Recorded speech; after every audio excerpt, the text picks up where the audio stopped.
ایک قید کی گئی ہیں, بندی بنی ہوئی ہیں, اور یہ جو محمد بن عبداللہ کے چیلے ہیں ان کے ساتھ سیکس کرنا چاہتے ہیں یا ایک طرح سے ان کا ریپ کرنا چاہتے ہیں. جن کے پتیوں کو مار دیا گیا, بھائیوں کو مار دیا گیا ہوگا یا پتا کو مارا گیا ہوگا, اب ان کے قبضے میں ہے.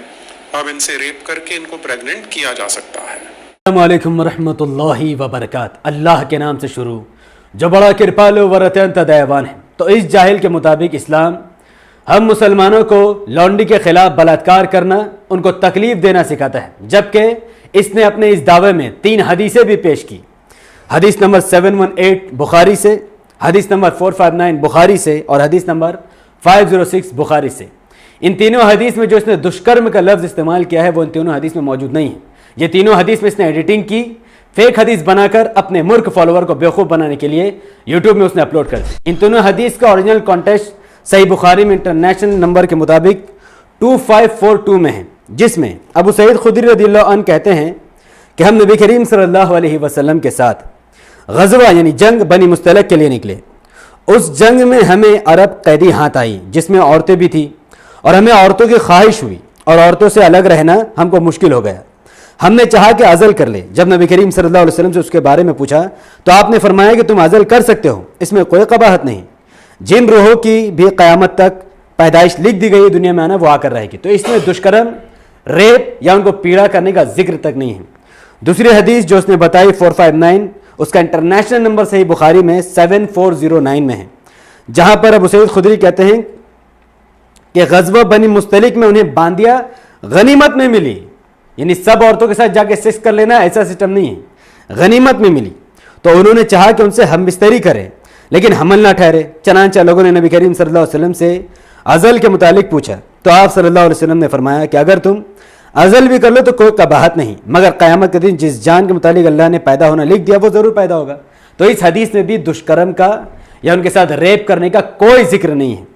تیسری حدیث جو اس نے بتائی صحیح بخاری 506 سے, اس کا انٹرنیشنل نمبر صحیح بخاری میں 4138 میں ہے, جس میں وہ کہتے ہیں کہ ابو سعید خدری رضی اللہ عنہ کہتے ہیں کہ ہم رسول اللہ صلی اللہ علیہ وسلم کے ساتھ غزوہ میں تھے, بنی مستلق کے لیے نکلے. اس غزوہ میں ہمیں کچھ عرب کے قیدی ملے, پھر اس سفر میں ہمیں عورتوں کی خواہش ہوئی اور بے عورت رہنا ہم پر مشکل ہو گیا. دوسری طرف ہم عزل کرنا چاہتے تھے اور ہمارا ارادہ یہی تھا کہ ہم عزل کر لیں, لیکن نبی کریم صلی اللہ علیہ وسلم سے پوچھنے پر آپ صلی اللہ علیہ وسلم نے فرمایا کہ عزل کرنا مناسب نہیں ہوگا. چنانچہ آپ صلی اللہ علیہ وسلم نے فرمایا کہ اگر تم عزل نہ کرو پھر بھی کوئی حرج نہیں, کیونکہ قیامت تک جو جان دنیا میں آنا وہ آ کر ہی رہے گی.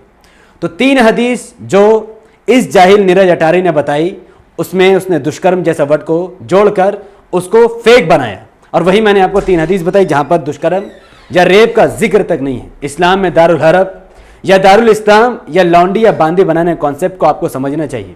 اس کے بعد ویڈیو کو میں کنکلوڈ کر دوں گا یہ بات کہہ کر کہ اسلام میں عورت کے ساتھ جو لونڈی یا باندی بنائی جاتی ہے اس کے ساتھ بیہیویئر کیا کرنا ہے, کیسا ان کے ساتھ سلوک کرنا ہے, اس کے بعد ہی آپ کو پتہ چلا ہے کہ اصل میں ریئل اسلام کیا ہے, اور یہ جو فیک تھیوری بتا کر اسلام کو بدنام کرتے ہیں اس کا پلاننگ کیا, میں وہ بھی اس کو ایکسپوز کروں گا. تو اسلام میں دارالحرب وہ کنٹری جہاں پر غیر مسلم حکومت ہے, جو ظالم بادشاہ ہے, وہاں کے مردوں کو قید کر لیتا ہے, بچوں کو ذبح کر دیتا ہے, عورتوں کے ساتھ غلط کام کرتا ہے اور پوری قوم کے ساتھ انیاء یا اتیاچار کرتا ہے. دارالاسلام جہاں پر اسلامی حکومت ہے. جب اسلامی حکومت کو پتہ چلے کہ کوئی ایسا کنٹری جہاں پر اتنا بڑا ظلم ہو رہا ہے تو اللہ سبحانہ و تعالیٰ نے دارالاسلام پر جہاد کو فرض کر دیا ہے.